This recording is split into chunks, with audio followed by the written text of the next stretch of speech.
Menudo, pero hindi baboy. Manok ang gagamitin natin mansi.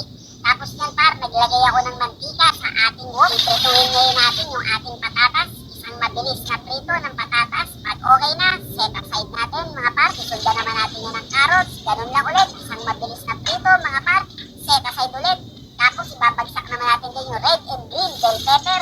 Iprito lang din natin ng saglit yan par. Mga 30 seconds lang. Okay na yan. Set aside natin ulit. Ngayon naman par, ito naman hotdog natin. Ipiprito lang din ulit natin. After nyan par, set aside mo lang ulit. Tapos babawasan natin yung mantika natin par. Isang mabilis na menudo to par.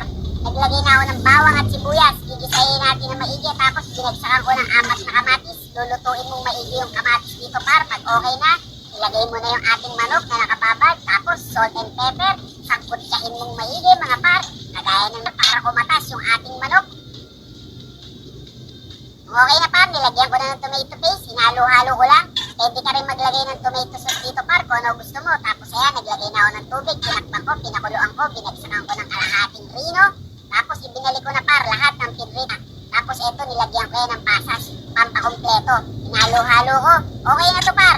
Isang mabilis na minuto. Salamat.